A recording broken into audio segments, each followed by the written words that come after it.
How's it going, everyone, and welcome back to the channel. So on this week's Q&A, we're going to be going over some of the questions that you asked on last week's videos, and that's how this is going to work. So if you want something answered, you're going to have to comment in the section down below and ask the question, and I'll try to answer it on next week's video.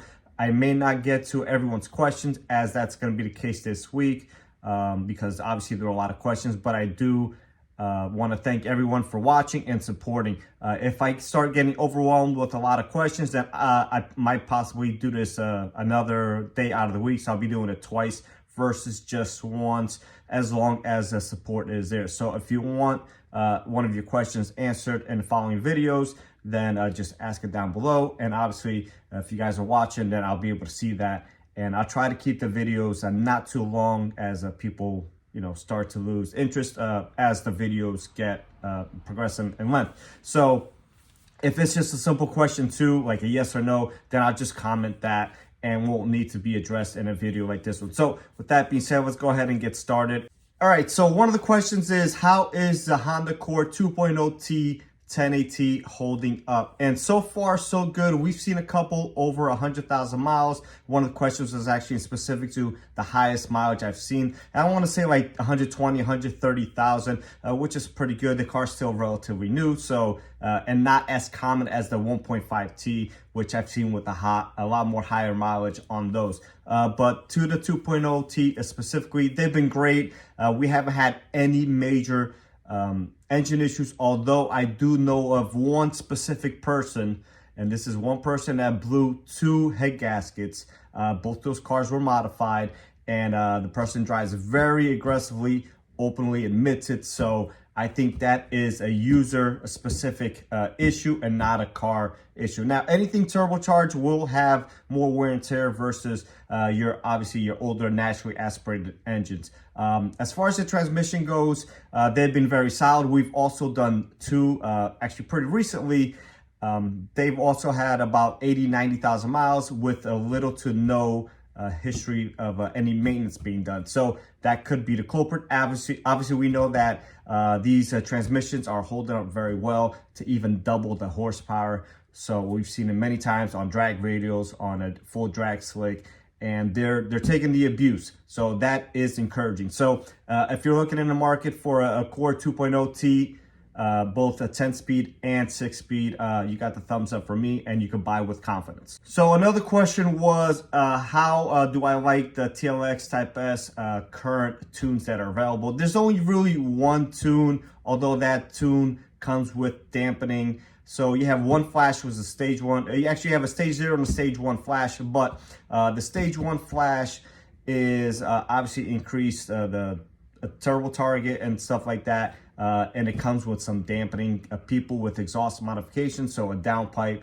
exhaust in colder weathers, seem to have a little bit more boost control issues versus somebody that lives in a warm weather all year round. So until that gets settled, our hands are kind of tied. But it is by far the best bang for the buck, and it automatically wakes up the car to a whole nother level. A lot of people will say that's probably what a shit came from factory, but that's not our call to make. And we're just happy that something is available. Mine's been on a flash for about a year now, and so far so good. The man behind the keyboard is an absolute genius, so kudos to him. And he's been very patient with the platform, as it's been frustrating. But yeah, overall it's great, and it can only get better from here. It's going to take some patience, so if you are in the market for one, be patient. And these things, they take time to develop, unlike the FL5 and a new Integra Type S, which will have a lot more support and kind of a lot of familiarities from the previous generation FK8. So it's a little bit easier to work around something that's been in the market for years versus a TLX that's only about 2 years old. Mine's gonna be actually 2 years old in July. So, and I was one of the first people to have one. So yeah, June, July, about 2 years old. So the platform's fairly new, and tuning capabilities only opened up a year after that, more or less. So that is that, and hopefully that answered your question. All right, so next question is, has Honda improved on timing chain and timing belt tensioners we never really had too many issues with the timing chain tensioners themselves. Some year Accords and CRVs with the K24, we had some cold start rattles, almost imitating the VTC gear rattles from the older K24s.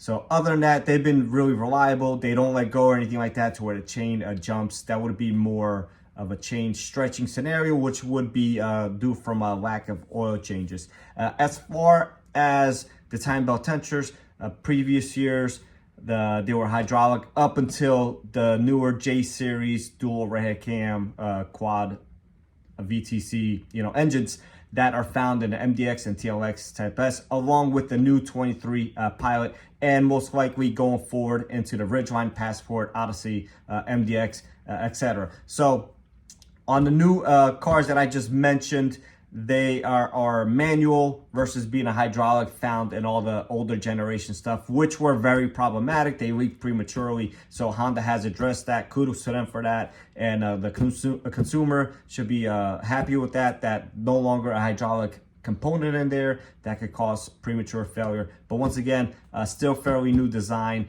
and we will see how that is will hold up over time. So another question was from the same user as well about Honda S2000s 06, 09 specifically with tight valves. Have I encountered any? And if so, have I encountered any with burnt valves? Now, I have worked on many of them.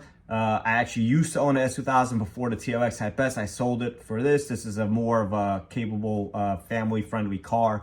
So, yes, they are known for tight valves, specifically on the exhaust side, and I've found many of them. Typically, they're misfiring, not to the point where the valve is burnt, so we've been able to catch all of them, although there are stories of people having run into burnt valves. Personally, I haven't had any, but yeah, definitely some tight valves, and you want to adjust those every so often. Those are very high rev engines, and they have a tendency, the valves, to sink into the head and getting tight over time. All right, so this is the last and final question. If I didn't address your question this week, definitely drop a comment down below again, and I'll try to get it to it next week. And some of them I'm going to be working on specific videos, for instance, the maintenance minder system and all the recommendations on basically generally all the Hondas. So that I'm going to address in a particular video, because that question was brought up a couple of different times. And then there was a couple questions on the TLX Type S specifically, so I'll make a different video on that. But this is a question about RDX and what do I think are good supporting mods for it. And I'm going to go ahead and say K-Tuner is your best bang for the buck. A nice intake style filter from maybe PRL or something like that, and a nice downpipe to complement, just the exhaust setup. And that's basically all you're gonna need. You're gonna gain a lot of power from that. It's gonna feel like a totally different car, and a front mount intercooler just to keep the temperatures under control and the power consistent. Other than that, unless you're trying to go crazy and upgrade turbos and stuff like that, it's really not necessary. And those would be the kind of like the go-to mods that I would go for. So once again, guys, thanks for watching. If I didn't answer one of your questions, once again, post them again. I'll try to get to them. Some of them I'm going to be making specific videos for them, so don't get discouraged. I will try to address everyone. I just don't want to make the videos too long, and if needed, once again, I'll do this twice a week. So with that being said, guys, thanks for watching. Please like, comment, and subscribe.